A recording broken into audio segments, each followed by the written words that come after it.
আসসালামু আলাইকুম viewers, this is Ruman. Welcome to our another video. আজকে 2025 সালে যারা আবেদন করেছেন তাদের জন্য একটি সুখবর রয়েছে।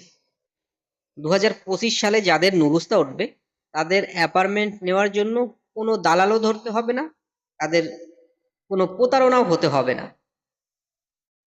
ভিএফএস গ্লোবালের সার্ভারে 2025 সালের নুরুস্তা আবেদনের জন্য একটি ড্যাশবোর্ড চালু করা হয়েছে, যেটি আমাদের বাংলাদেশে এখনো হয়নি, কিন্তু শ্রীলঙ্কাতে চালু অলরেডি হয়ে গেছে।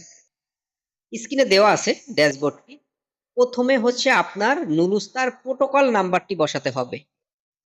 নুরুস্তার প্রোটোকল নাম্বারটি যদি ভুল হয়ে থাকে তাহলে আপনার সার্ভারে দেখাবে নুরুস্তার প্রোটোকল ডাস নট ম্যাচিং। তো বুঝে নেবেন, যদি প্রোটোকল নাম্বারটি না নেয় ভিএফএস গ্লোবালের সার্ভারে, তাহলে বুঝতে হবে আপনার এটি ফেক নুরুস্তা। তারপর আরেকটি বিষয়, অনেকেই চালাক দালাল বা এজেন্সিরা একটু চালাকি করতে পারে। সেই ক্ষেত্রে হচ্ছে প্রোটোকল নাম্বারটি ঠিক রেখে আপনার নামটি চেঞ্জ করে দিতে পারে। যেমন একজনের নুরুস্তা উঠেছে, তার প্রোটোকল নাম্বার ঠিক রেখে তার নামের জায়গা আপনার নাম বসিয়ে আপনাকে নুরুস্তা দিয়ে আপনার কাছে তারা টাকা দাবি করতে পারে। সেই অপশনটাও এখন আর থাকবে না, কারণ এই ফর্মটি এমন থাকবে যেটা প্রথমে নুরুস্তা প্রোটোকল নাম্বার দিতে হবে, তারপর লাস্ট নেম ফার্স্ট নেম বসাইতে হবে, তারপর ডেট অফ বার্থ বসাতে হবে, তারপর পাসপোর্ট নাম্বারটি বসাতে হবে। সম্পূর্ণ কিছু মিল থাকলেই আপনি অ্যাপার্টমেন্টের জন্য অ্যাপ্লাই করতে পারবেন।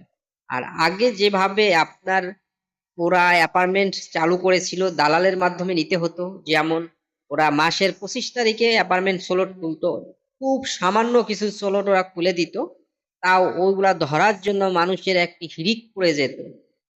সাধারণ জনগণ তাও নিতে পারতো না, ওরা সেই ওটিপি গুলাও ভিএফএস গ্লোবাল দিত না, দালালের মাধ্যমে নিতে হতো। অনেক ঝামেলা ছিল। দ্বিতীয়তে আসলো কি, মেইলের মাধ্যমে অ্যাপার্টমেন্ট নেওয়া। মেইলের মাধ্যমে অ্যাপার্টমেন্ট নেওয়া কঠিন প্রক্রিয়া হয়ে পড়েছে। যেমন ওদের ভিএফএস গ্লোবালের মেইলে ওরা অ্যাপার্টমেন্টের জন্য মেইল করে বসে আছে 1 বছর, 12 মাস, 14 মাস, বিভিন্ন রকম টাইম, যা বলার মতো না। এত ভুক্তভোগী মেইলের জন্য যদি 12 মাস, 10 মাস, 8 মাস বসে থাকে তাহলে কি বলার আছে। তো এখন নতুন প্রক্রিয়ায় 2025 সালে যারা আবেদন করেছে, যে তারা ভেজাল ছাড়া দালাল ছাড়া নিজেই আবেদন ফর্মটি পূরণ করে অ্যাপার্টমেন্ট নিতে পারবে। যখন আপনি নুরুস্তার সকল কিছু সাবমিট করে অ্যাপ্লাই করে দিবেন, তখন ওরা আপনাকে একটি ডেট দিবে, যে ডেটটিতে গিয়ে আপনি আপনার নুরুস্তা এবং পাসপোর্টটি সাবমিট করে আসতে পারবেন। আর সাবমিট করার পর ওরা কিছুদিন পর আপনাকে ডাকবে ভিসার জন্য। খুব সুন্দর একটি প্রক্রিয়ার মাধ্যমে ভিএফএস গ্লোবাল এসেছে। তো আজকের মতো এই পর্যন্তই। ভালো থাকবেন, আল্লাহ হাফেজ। দেখা হবে অন্য কোনো ভিডিওতে।